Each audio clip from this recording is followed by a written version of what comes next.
pues serán desde luego bienvenidos. Entonces, bueno, en primera instancia, agradecemos mucho que nos acompañen en este inicio de semana, en este seminario de educación intercultural y migrante.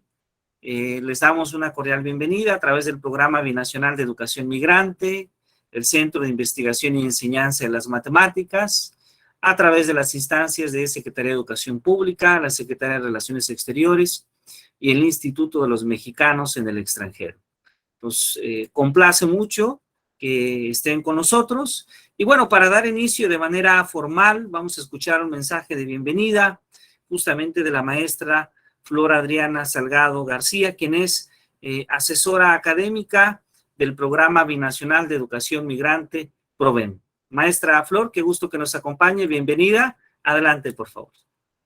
Gracias, doctor Jesús. Bueno, primero que nada, buenos días. A nombre de la maestra Gabriela Costa Costa, que es la coordinadora estatal del Programa Binacional de Educación Migrante en el Estado, les doy la más cordial bienvenida a este seminario de educación intercultural y migrante, agradeciendo por supuesto la colaboración de los ponentes, la doctora Patricia Pedrosa, del doctor Gerardo Herrera Pérez, el doctor Ernesto Rodríguez Moncada y por supuesto del doctor Jesús Castañeda. Sean todos bienvenidos. Muchísimas gracias. Muchas gracias, maestra Flor Adriana. Un gusto, como siempre, tener la oportunidad de participar de estos eventos y además el día de hoy con la participación de varios colegas, siempre entusiastas desde hace muchos años. Agradezco ampliamente a la doctora Patricia, al doctor Ernesto, al doctor Gerardo que nos acompañen en esta mañana. Entonces, bueno, para dar inicio, pues vamos a comenzar, si usted está de acuerdo, con nuestra primera conferencia. En esta ocasión vamos a escuchar en primera instancia al doctor Gerardo Andrés Herrera Pérez. Les platico un poco de él porque el doctor Gerardo tiene una trayectoria muy amplia en estas temáticas. Él es licenciado en Derecho por la Universidad Autónoma Metropolitana, es maestro en Ciencias de Desarrollo Rural por la Universidad Autónoma Metropolitana, es doctor en Política, Gobernabilidad y Políticas Públicas por la Universidad Nueva España, es doctor en Ecoeducación por el Instituto Universitario Puebla y su trabajo le ha merecido una amplia cantidad de reconocimientos. Ha sido ganador de la Presea Michoacán al Mérito de los Derechos Humanos 2012-2003, la Presea Profesora María Guadalupe Ayala 2014, la Presea al Mérito Ciudadano 2014, la Presea al Mérito Vasco de Quiroga 2014, el reconocimiento al mérito de atención a los grupos vulnerados en el año 2013. Se ha desempeñado en diferentes funciones como la docencia, la investigación, pero también ha sido coordinador de estudios, divulgación y capacitación de la Comisión Estatal de los Derechos Humanos y actualmente responsable de la sede Embajada México de la Fundación El Sol. Pues, doctor Gerardo, como siempre, es un honor el poder tener la oportunidad de saludarle, de escucharlo. Muchas gracias por aceptar esta invitación y bienvenido. Dejamos en usted su palabra.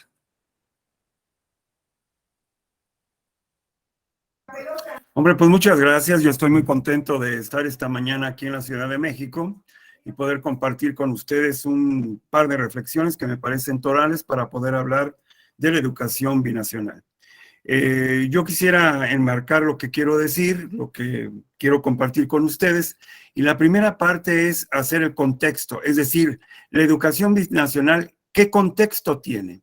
¿Por qué es importante hablar de la educación binacional y hacia dónde tendríamos que generar los caminos y los derroteros? ¿Cuáles son nuestros derroteros para poder fundamentar, fortalecer, estructurar un proyecto que realmente arraigue, porque eso es lo que necesitamos hacer, nuestras costumbres, y no regresemos mucha gente de los Estados Unidos, pero yo también he sido migrante, y traigamos cosas de fuera que no son propicias para nuestra cultura y que a la vuelta de los años nos han generado mucha presión sobre lo que hoy estamos viviendo.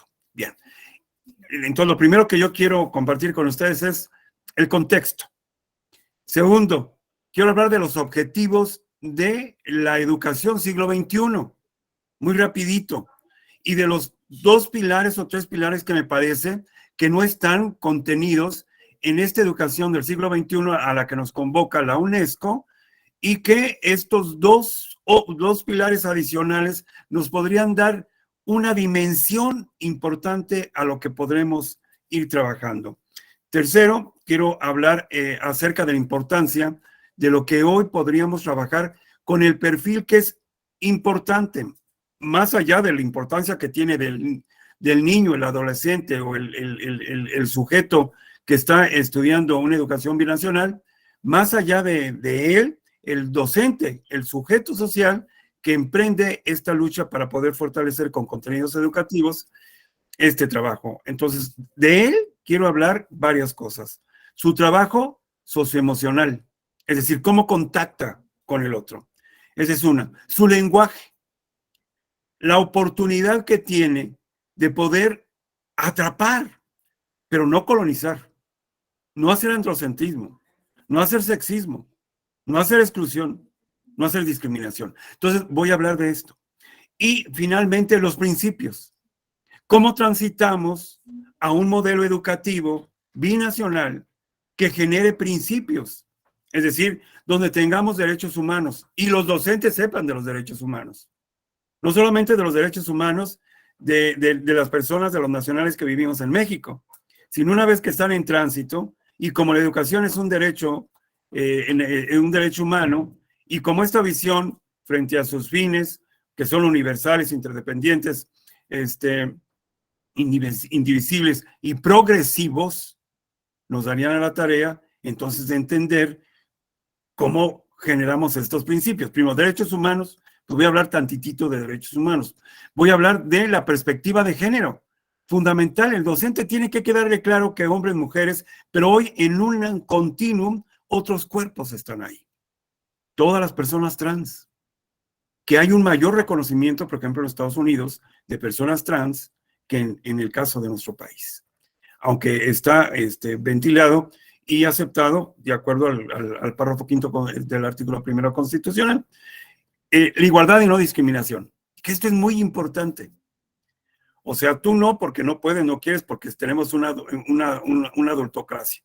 O otros fenómenos metacognitivos, ideológicos, como algo que también voy a comentar en esta primera parte, cuando dé contexto, las ideologías misóginas, machistas, etc. Pero también la interculturalidad, que esta es una de las etapas o de las generaciones que tienen que ver con la cultura de la paz. Es la tercera de las generaciones, y ahorita estamos en una cuarta. Yo estoy haciendo una propuesta de una quinta generación de la paz. O sea, cuando hablamos de las cartografías de la paz, es importante también hablar de la interculturalidad. Pero cuando hablamos de una educación binacional, tenemos que tocar este punto. La cultura de la paz. Y cuando hablamos de cultura de la paz, tenemos que hablar también de el modelo dialógico. Y el modelo dialógico nos va a dar la oportunidad de entender, de comprender, de establecer qué es lo que tiene que hacer un docente para tocar los corazones de los alumnos, de sus pares, de las personas que en una línea de horizontalidad, en su otra edad, tiene que jalar a su centralidad para incluirlos. Y desde luego, la sostenibilidad. Fíjense qué interesante. O sea, cuando hablamos de los principios tenemos que hablar de todo esto, pero todo esto tiene que ver con la naturaleza. Es decir, no estamos desvinculados de la naturaleza. Al contrario, qué bonito poder estar fuera en un gran parque porque respiramos y es el aire que nos da la naturaleza y es el agua porque nos hidratamos y entonces somos uno.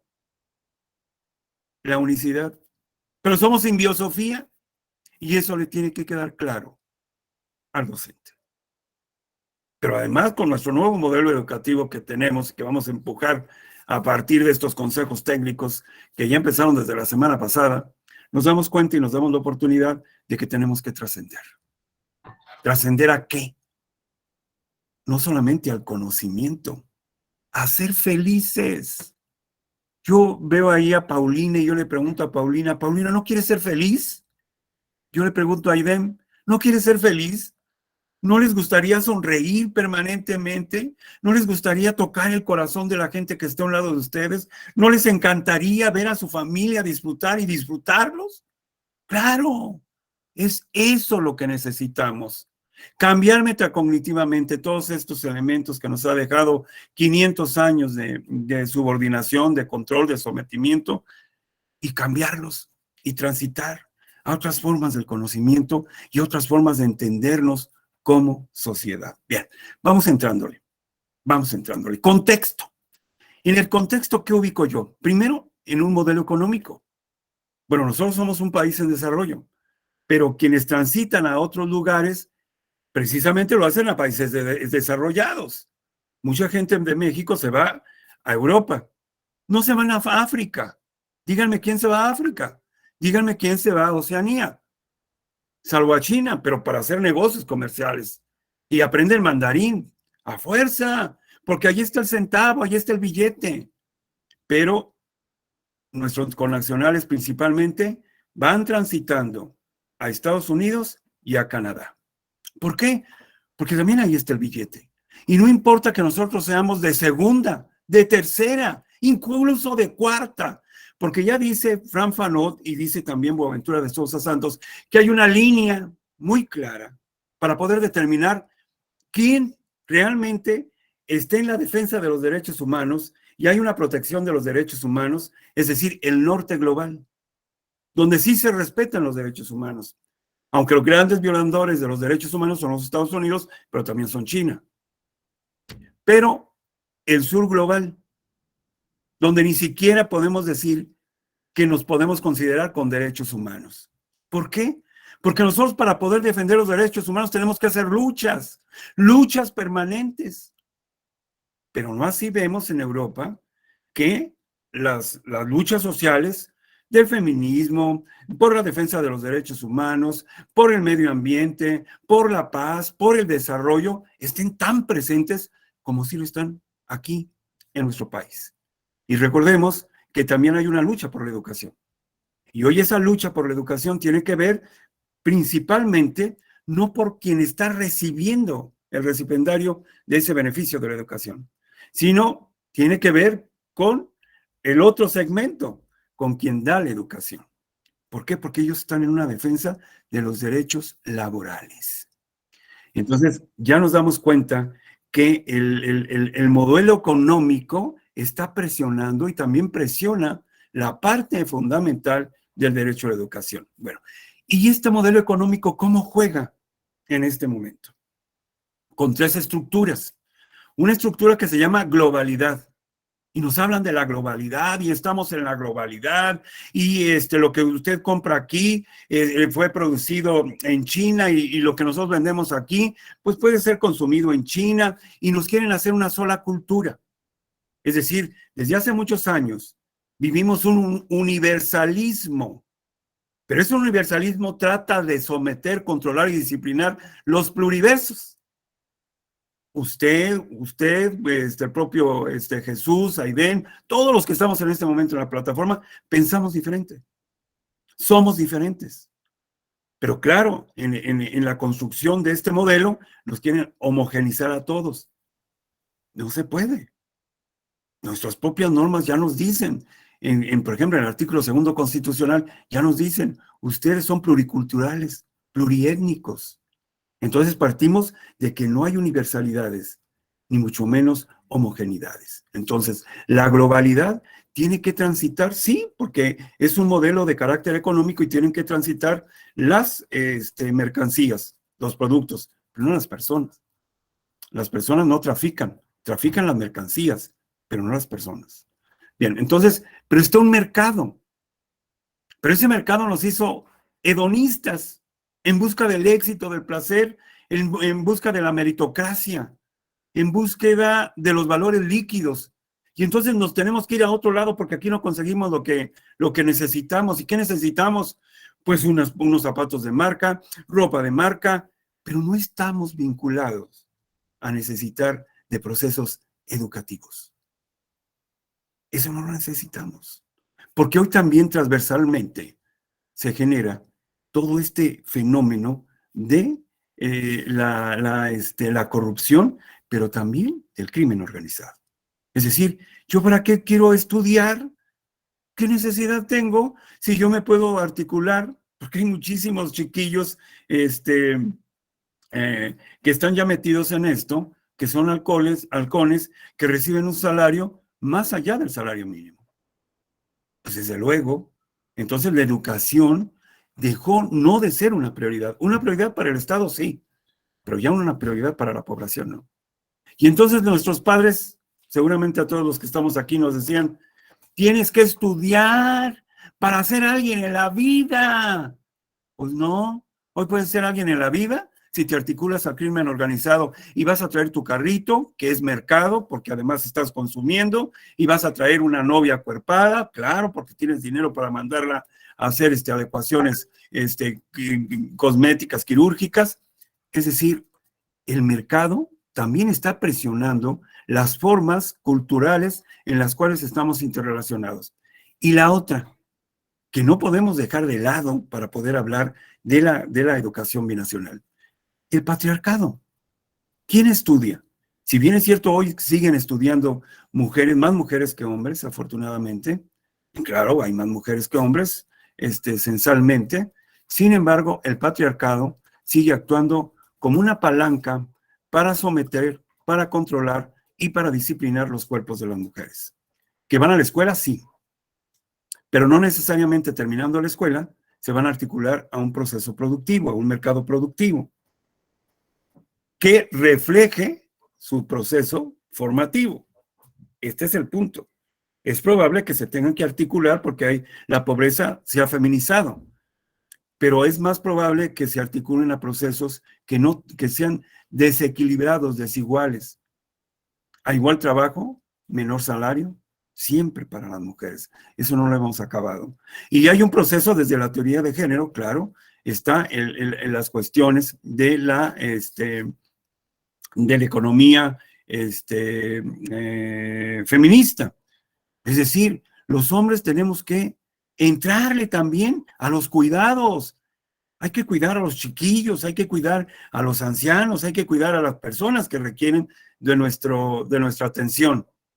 Hay que cuidar incluso a la tierra, pero los hombres no somos capaces de cuidar dentro de la familia, ni de mover un plato. ¿Por qué? Porque estamos esperando a que una mujer nos atienda. Pero esa mujer ya vino de un trabajo, ya estuvo con los chiquillos. Entonces los hombres necesitamos cambiar a los cuidados y a los quehaceres domésticos. Entonces, el modelo económico nos genera globalidad, mercado, pero también patriarcado. Nosotros, durante estos 500 años, ya formamos aquí un planteamiento metacognitivo, es decir, ideologías misóginas, machistas, clasistas, racistas, homófobas, xenófobas. Y entonces vea todo lo que pasa aquí en la frontera norte para nosotros, sur para las cuestiones de Estados Unidos, en Texas, donde pareciera ser que los indocumentados son los patitos a tiro a blanco. Ese es algo que nunca vamos a saber cuántos muertos hemos tenido derivado de este abuso que se comete en algunas partes de la zona fronteriza y de la muerte de nuestros connacionales y hermanos de América Latina y el Caribe que pasan o tratan de transitar para allá. Pero no es solamente eso, no es solamente eso. Tenemos esta cuestión de contexto económico, esta cuestión de contexto metacognitivo, pero también tenemos un muy mal manejo de nuestra inteligencia emocional. No sabemos manejar emociones. Y ese es un grave problema que hoy tenemos en todo el mundo, no solamente aquí. Pero nosotros desde la educación no estamos manejando las emociones. Y esto es fundamental. Porque sin un manejo adecuado de emociones, sin un autocontrol de conciencia, que este es otro elemento fundamental, si no tenemos un autocontrol de nuestra conciencia, conciencia es conocernos desde lo antropológico, desde lo ambiental, desde lo cívico, desde lo espiritual, y yo digo, desde la prevención. Conocernos, cómo actuamos, dónde estamos, cuáles son nuestras contradicciones, qué estamos haciendo para poder beneficiar al medio ambiente, cómo me articulo yo al medio ambiente, cómo me articulo yo a la demanda de mis derechos, cómo conozco de mis derechos y cómo impulso este manejo en los derechos humanos. Bueno, este es el contexto que hoy vivimos.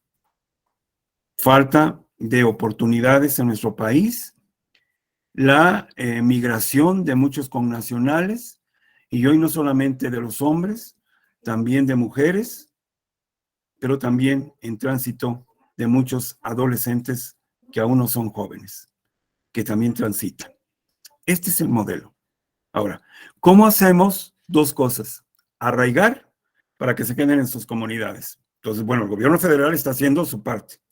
Está haciendo actividades y está haciendo diseño de política pública para arraigar a las personas que están migrando. Esto no quiere decir que esté siendo exitoso este planteamiento. Entonces, lo que sí creo es que hay un esfuerzo, que debo de reconocerlo, por parte del Estado mexicano para poder arraigar a la población y no salga. Sin embargo, también oigo contradicciones como pedirle al presidente John Biden que permita abrir más visas de trabajo para que se puedan ir con nacionales. Ese no es el problema.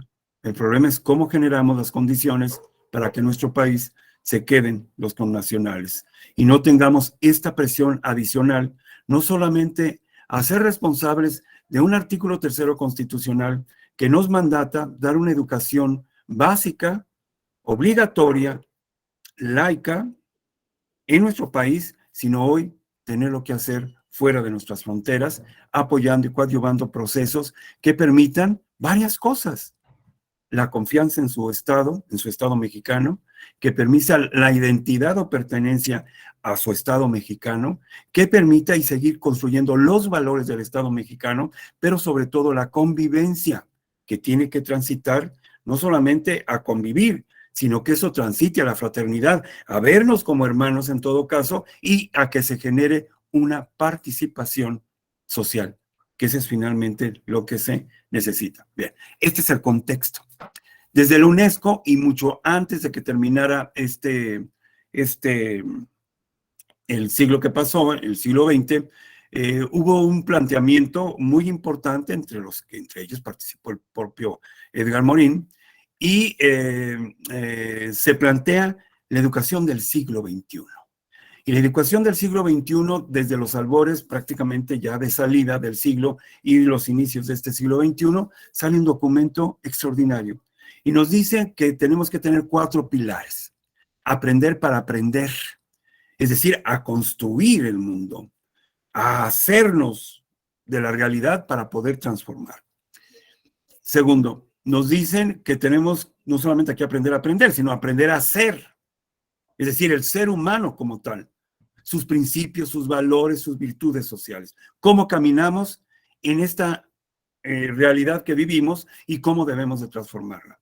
Aprender a hacer con H, es decir, transformar. Pero también nos dice que tenemos que enseñarnos a convivir. Ahí hay un clic, a convivir. Estos 4 pilares no nos dicen que tendríamos que todo eso en su conjunto nos tiene que llevar a otro pilar, que es el pilar de la transformación. Y que lo tenemos que decir claramente, porque si no nos quedamos en este modelo en donde solamente hay una cuestión de crecimiento, una cuestión de desarrollo, pero de desarrollo económico, pero no de desarrollo humano. Entonces necesitamos un 5º pilar, que es el de la transformación.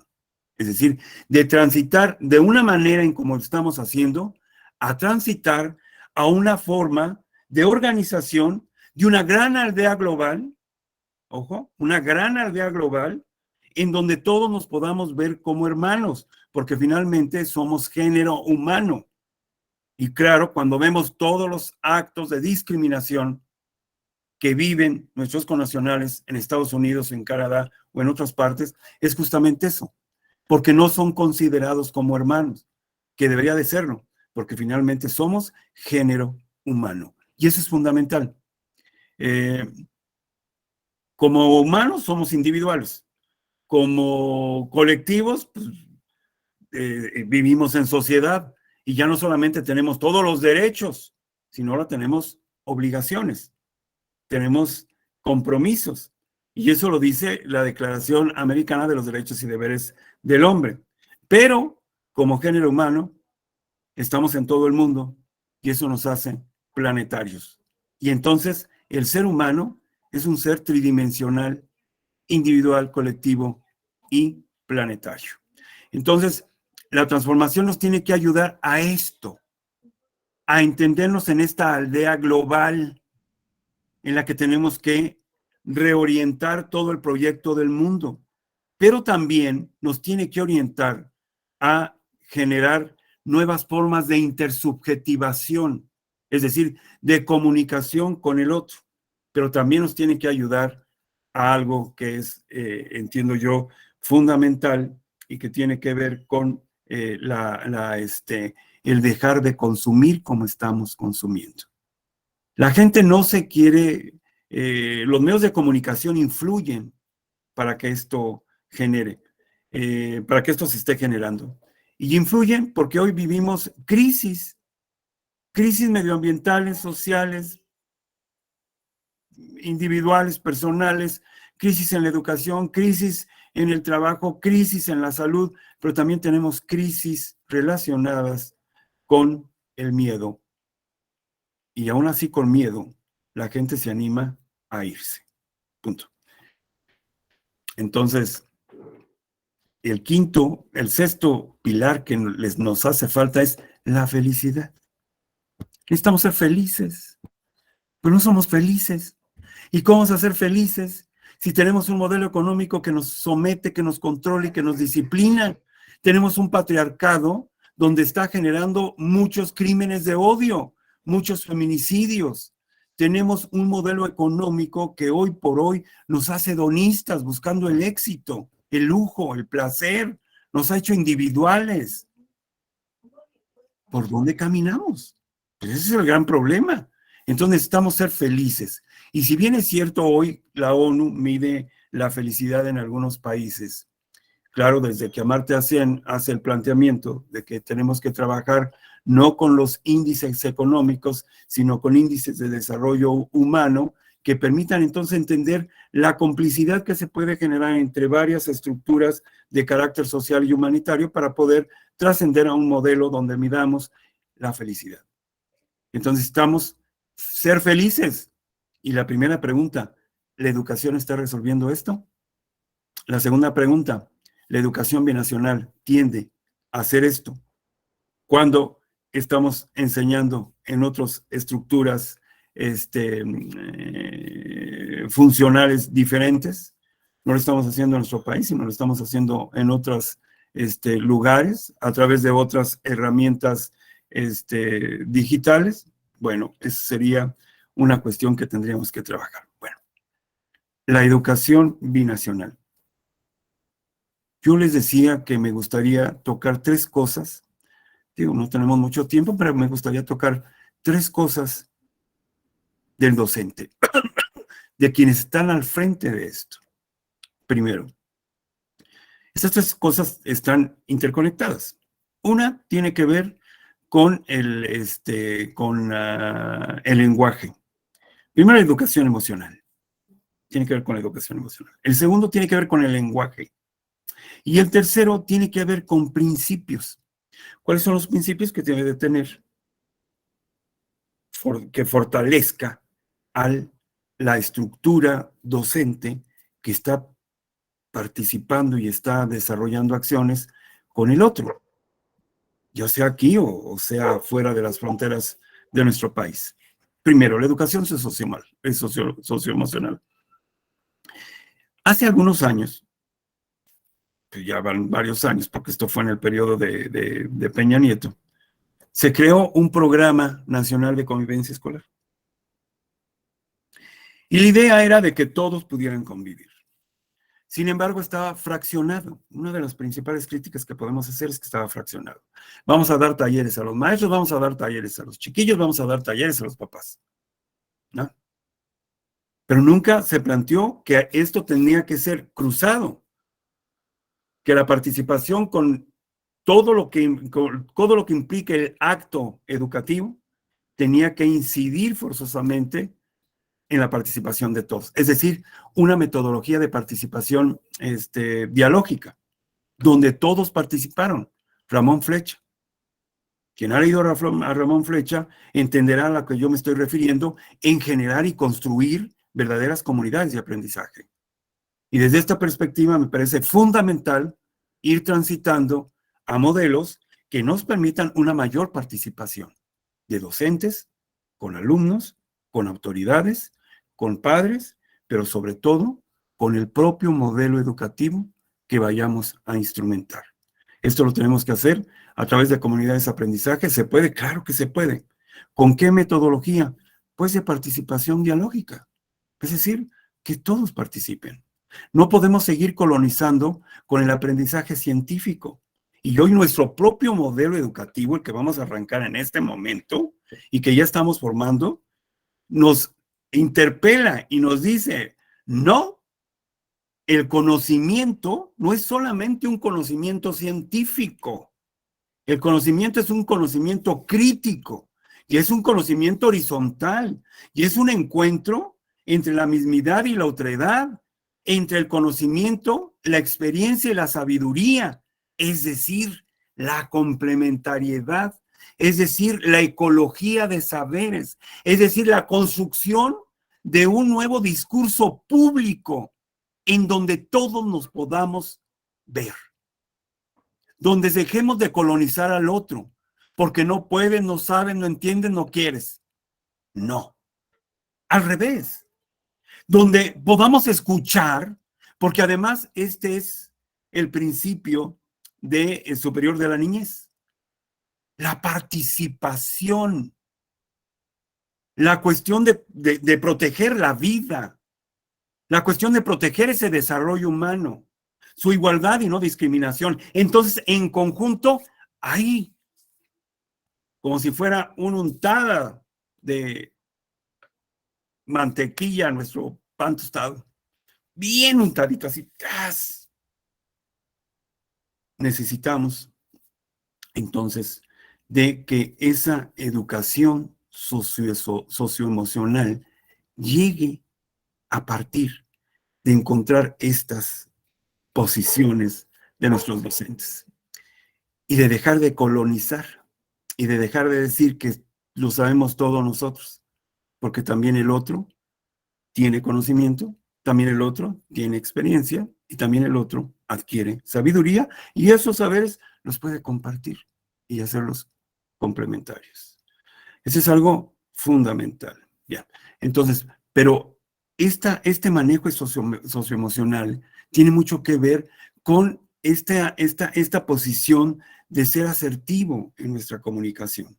Tiene que ver en el liderazgo en el que asumamos frente al otro y tiene que haber en el autocontrol, en nuestro autoconocimiento.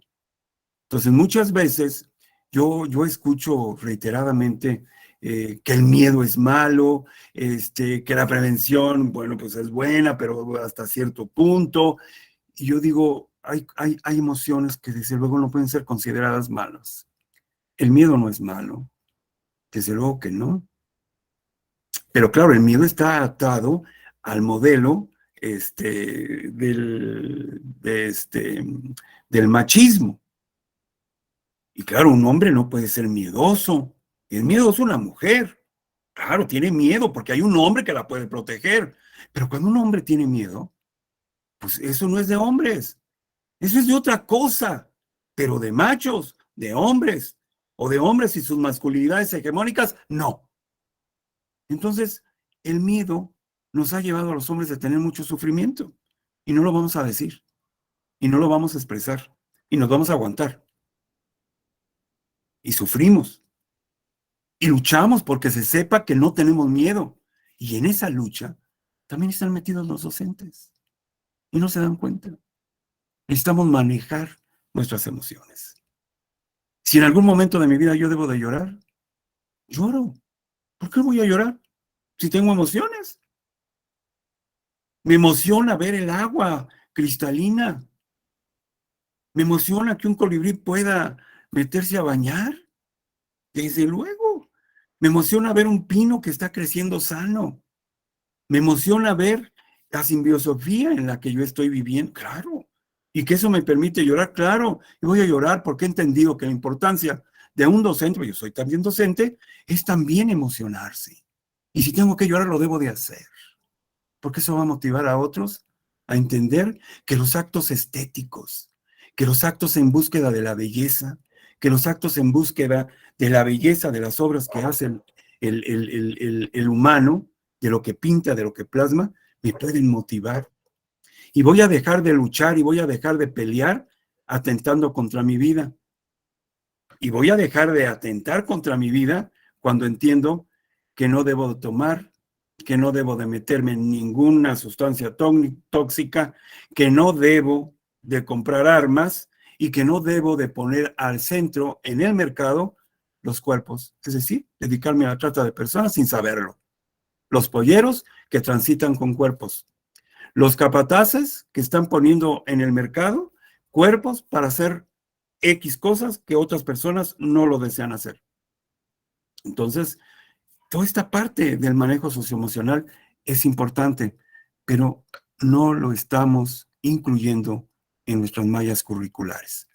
¿Son actividades extracurriculares? Sí, pero yo creo que la inteligencia emocional, tal como lo dice Daniel Goleman, es fundamental para ir consolidando y para ir fortaleciendo el manejo del sujeto o del ente que genera el proyecto educativo con el otro.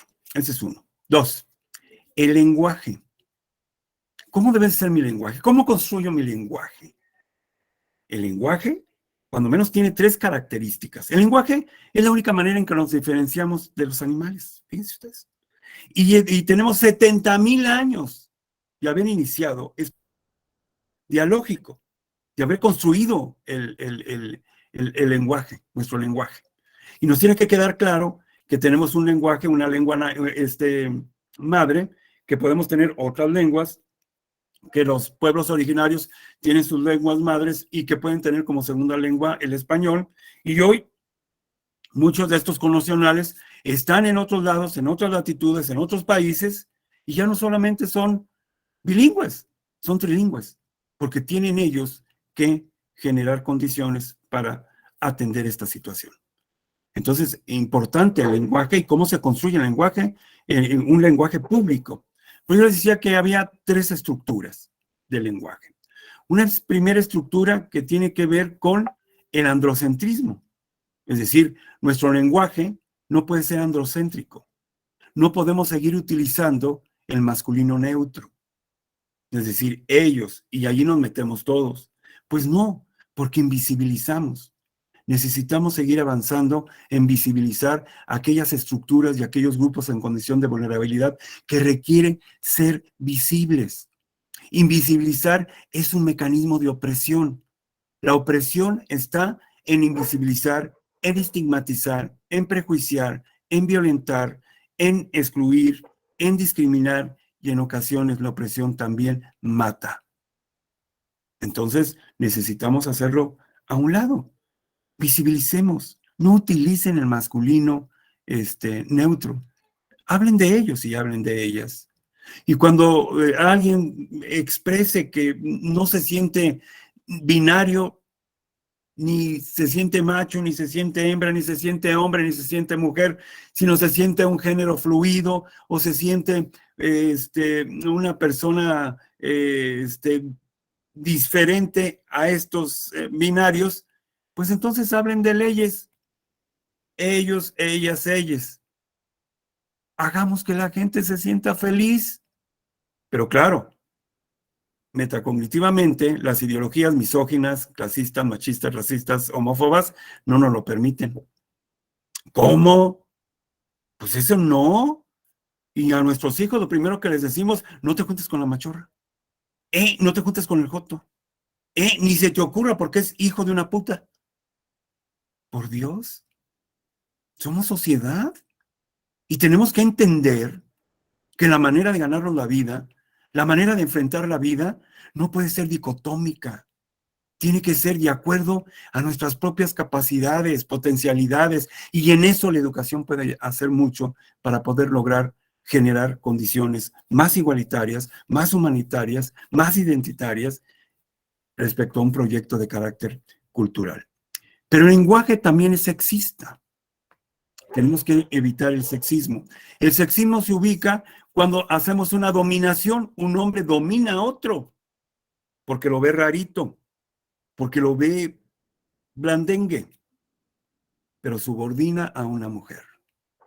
Y entonces en el lenguaje, sin querer, lo hacemos. La señora de Torres, a ver, aguántame. Esta señora no es de ese Torres. Esta señora es esa señora, punto. Y se llama Leti Pérez, punto, ya. Se llama Aiden Benítez, punto. No es Benítez de Reyes, no. Porque si no le damos la connotación de esa subordinación, de depender de otro. Y yo me pregunto, ¿yo necesito que otro me represente? No. Yo puedo alzar la mano y puedo decir lo que siento. Es decir, necesitamos transitar un modelo cuando estamos en estas trabajo dialógico de tres cosas. Fíjense qué bonito. De darle voz, valor y poder al otro. Equifonía, equipotencia y equivalencia. Es decir, cuando yo estoy en una aula, cuando yo estoy interactuando, intersubjetivando con el otro, entonces no colonizo, no es lo que yo sé, como lo sé, desde los privilegios que yo lo tengo y tú lo tienes que aprender porque tienes que hacer una réplica mía. No, al contrario. Déjame compartir, permíteme escuchar. Dame la oportunidad de escuchar tu voz y alzar tu mano y decir lo que tú sientes, lo que tú vives. Pero también dame chance de entender que el valor de tu cuerpo es lo mismo en un cuerpo con discapacidad, en un cuerpo negro, en un cuerpo gris, en un cuerpo de indígena, en un cuerpo con discapacidad. Es lo mismo. Voz, valor del cuerpo y poder. El poder no es el empoderamiento porque tiene información. No. El poder es entender que desde mis entrañas no reniego de quién soy. No reniego de los Estados Unidos de ser mexicano. No reniego en los Estados Unidos de otro mexicano que tampoco se quieren ayudar. No es exactamente estas redes de complicidad de que yo te ayudo. No, por Dios. Díganmelo a mí. ¿Funciona? Sí, para quienes ya tienen una cuestión de privilegios. Para los que no lo tienen, no. Incluso cuando vas a tocar a las iglesias católicas y cuando pides el acceso a un padre, porque bueno, es tu identidad, porque tienes la misma religión, no creas que te atienden como debería de ser. Entonces, necesitamos que cuando hablemos de poder, es seguir construyendo su identidad como originario, su identidad como mexicano, su identidad como ciudadano del mundo, porque finalmente estamos haciendo y construyendo la aldea global, la aldea mundial. Porque necesitamos de otro marco, otro convenio civilizatorio que le dé oportunidad en un derecho a la migración, para arriba, para abajo, o para el norte o para el sur, a todas las personas. Porque ese es un derecho, el de migrar. También tenemos un derecho de pedir asilo, de tocar una embajada y de que se nos dé el acceso. ¿Por qué? Porque nos persigue el crimen organizado. ¿Por qué? Porque somos, podemos ser juzgados como presos políticos, etc. Estamos en una situación de mucha problemática. Bueno, entonces, el lenguaje, entonces quedamos que tenía tres cosas: androcéntrico y evitar el sexismo. Nadie es de nadie, se representa a sí mismo y lo hace a través de estos valores: equifonía, equipotencia, equivalencia. La exclusión, es decir, la discriminación. O sea, te excluyo porque no puedes, porque no sabes, porque no entiendes, porque no quieres. Pero también te excluyo porque eres moreno. Te excluyo porque eres con una orientación sexual distinta a la heterosexual. Te excluyo porque eres originario. Te excluyo porque eres menor de edad, o porque eres mayor de edad, o porque siendo viejo ya no me sirves productivamente. Entonces, estos niveles de comunicación, quien está al frente de procesos educativos, le tienen que quedar claros. Le tienen que quedar claros porque está formando, sin saberlo, la aldea global. Y nadie nos dice, sí nos dicen que somos género humano, pero nadie nos dice que al ser eso somos tridimensionales y que estamos construyendo en este momento, sin saberlo, la aldea global. ¿Por qué? Porque estamos en una globalización y porque esta aldea global finalmente nos tiene que generar principios, valores y virtudes sociales que nos permitan en unicidad, todos en complejidad, todos en complicidad, poder atender esta humanidad, este mundo que nos interpela todos los días diciéndonos: cuide el agua, cuide el aire, no desperdicies la luz, cuida los alimentos. Hace unos días fui a un evento. Regularmente, pues si es un evento, pues si yo no tengo que hablar, no hablo, ¿para qué? Pero ahora sí me invitaron, pues ahora se aguantan. Y me pidieron que hablara, pues se aguantan, porque voy a decir lo que yo quiera. Fue en un salón hermoso, fifí. Claro, también me gusta, ¿por qué negarlo? También me gusta que me traten bien y que llegue alguien que me diga que si yo quiero un poquito más de lo que esté tomando, yo ni tomo, ni siquiera refresco. Agua, agua, agua, agua, agua. Yo haber dicho: esto no me va a dejar propina. Claro que me gusta que me atiendan bien. Pero que hable, que hable, que hable. Dije, bueno, y yo no quería. Entonces lo hicieron público por el micrófono. Bueno, pues tuve que ir. Para finalizar mi reflexión, que fue muy cortita, les dije: acuérdese que los que estamos aquí vivimos en privilegios.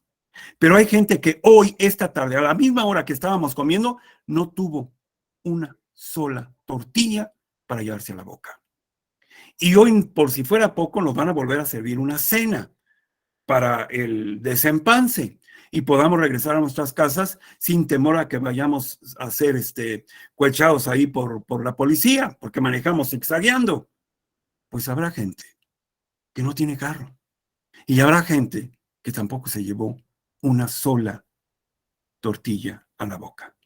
Es decir, que no se nos olvide que vivimos en una situación de mucha criticidad y que hay grupos vulnerables y que si hoy podemos nosotros estar aquí bien, que nos quede claro que tenemos que compartir con los demás. No podemos seguir en este mundo con tanta indolencia y con tantos prejuicios como estamos generando, haciendo asimetrías de poder que lo único que hacen es dañar nuestro corazón. Obvio, pues entendí que eso iba a generar mucho resquemor, pero no, aplaudieron y aplaudieron y aplaudieron. ¿Pero saben por qué aplaudieron? Porque les dio pena. Porque les dio pena lo que les acababa de decir. Porque la gente llegó bien arreglada, bien acicalada. Llegó con sus Prada y llegó con sus zapatos de las nuevas fábricas o de Liverpool, aunque los esté pagando a 60 meses sin intereses. Pero llegó empoderada. Eso es lo que es el lujo, el éxito, la meritocracia. No, no nos confundamos.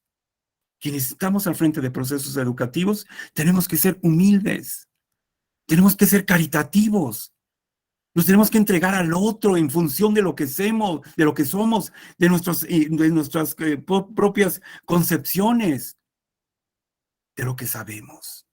Compártanlo. En donde quiera que estén, compártanlo. El lenguaje.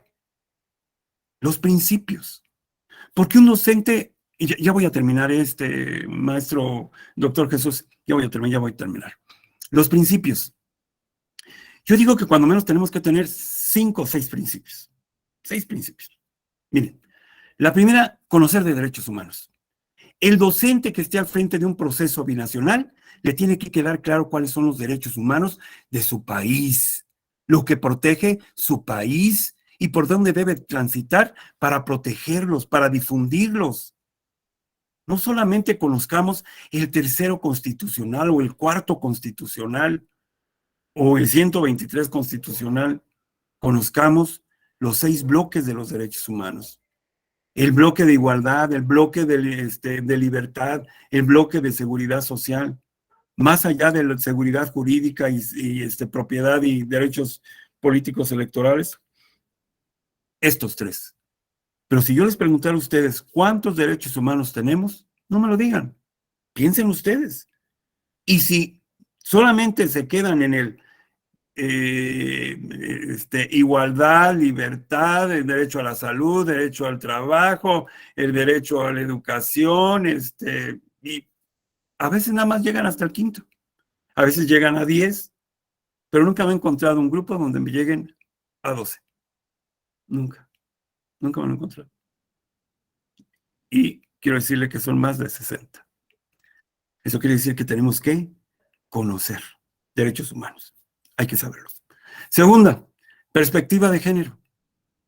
Los docentes tienen que saber de perspectiva de género. Es decir, no solamente es hombres y mujeres, hay un continuum, dice Gileda Lucé y Félix Guattari en un hermoso libro que se llama Las 1000 mesetas. Habla acerca del continuum. Y habla acerca de la manera en cómo se debe de interactuar para poder desarrollar un modelo que permite entonces compartir con los demás. Es decir, el contenido educativo va a transitar por nuestras ideologías, por nuestra manera de pensar. Y si transita desde esa perspectiva y yo solamente aquí tengo un modelo dicotómico binario, esto quiere decir que la diversidad la hice a un lado, la excluyo, la someto, la controlo, la disciplino y la desaparezco. Es decir, opresión absoluta.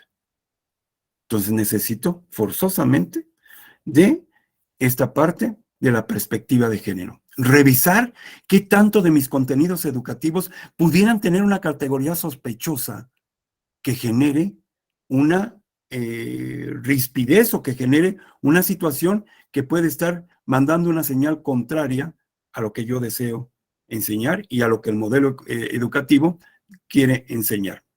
Tercero, igualdad y no discriminación. Igualdad y no discriminación. Todos iguales ante la ley, pero también ante las oportunidades. Todos iguales en términos de voz, valor y poder. Ese es algo que tenemos que trabajar de manera permanente, pertinente.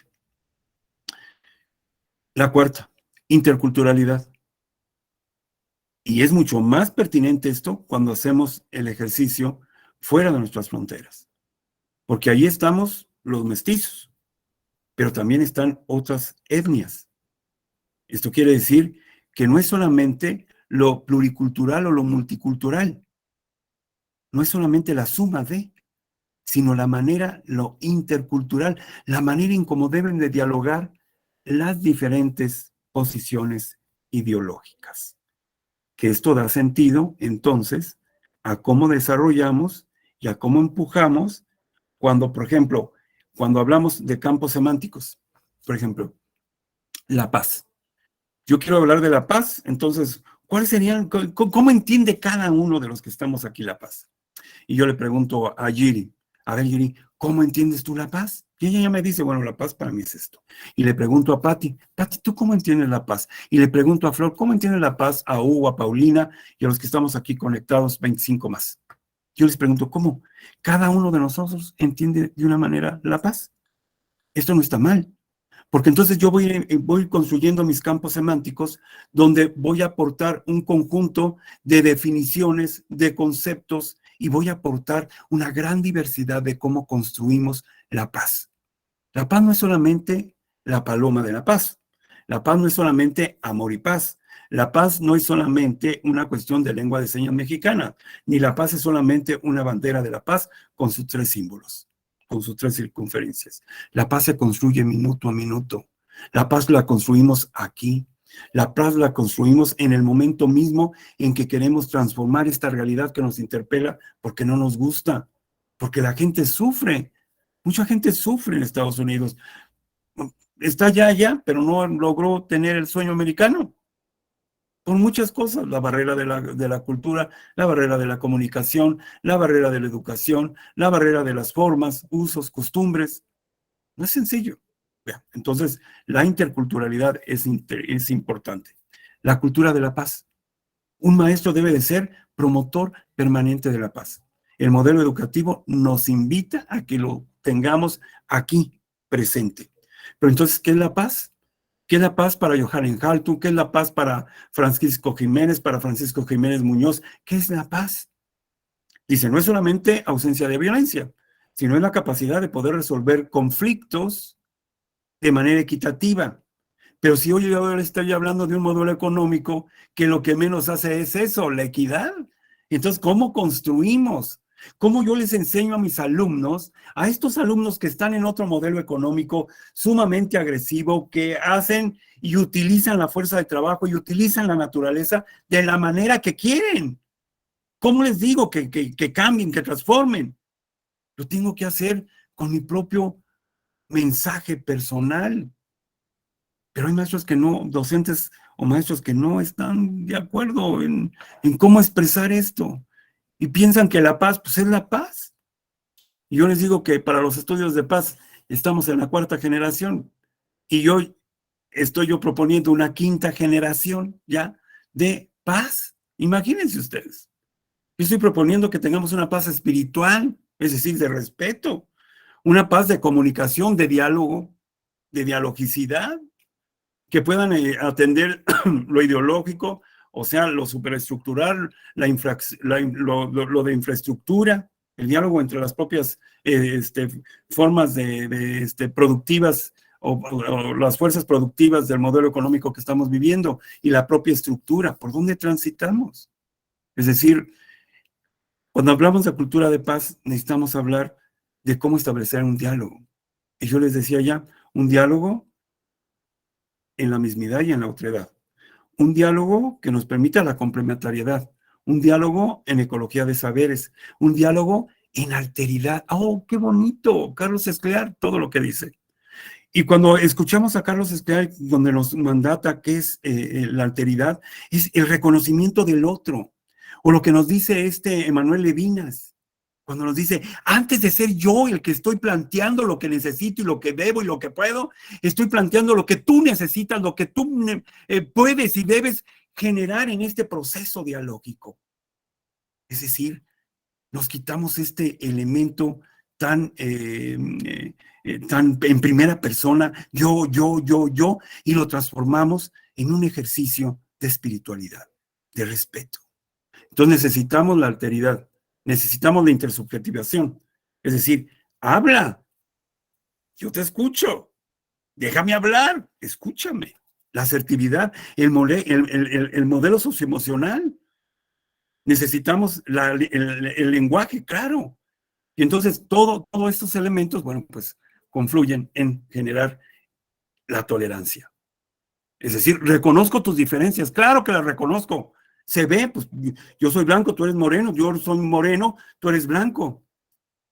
Claro, pero finalmente tú y yo tenemos los mismos derechos. Este es el punto más importante.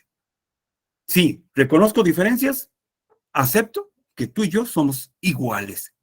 Eso. Y solamente así podemos respetar. Tampoco nos confundamos cuando alguien nos diga que sí respeta, pero que no tolera, porque la tolerancia es mala. La tolerancia no es mala. Lo que pasa es que la gente no quiere leer la Declaración de los Principios de la Tolerancia. La tolerancia no es una dádiva. Lean esa parte tan hermosa que tiene discursivamente la UNESCO sobre esta cuestión. Y finalmente, la sostenibilidad. La Agenda 2030, la Agenda 2050 de la OCDE, pero también la Carta de la Tierra. Y los principios que nos mandata desde la educación a cómo transformar todas estas cuestiones. Bueno, hagámoslo. Y sigamos trabajando en función de esta visión de sostenibilidad, es decir, para esta generación y para las próximas.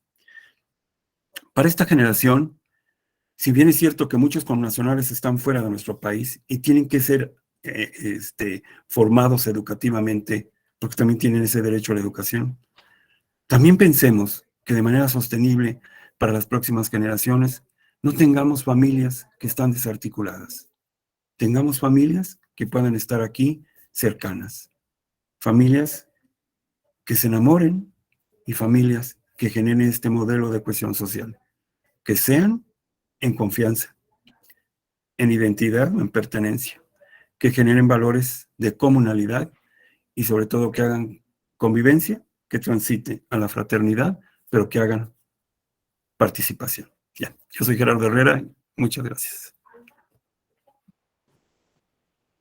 Muchas gracias, doctor Gerardo. Como siempre, un gran placer escucharlo. Muchas gracias. No sé si, aprovechando justamente este espacio, alguna de las personas que nos acompañan puedan compartirnos alguna pregunta, algún comentario que tengan para la participación del doctor Gerardo Andrés. Pueden escribirnos su pregunta, su comentario también en el chat, o puede hacerlo directamente de viva voz, abriendo su micrófono.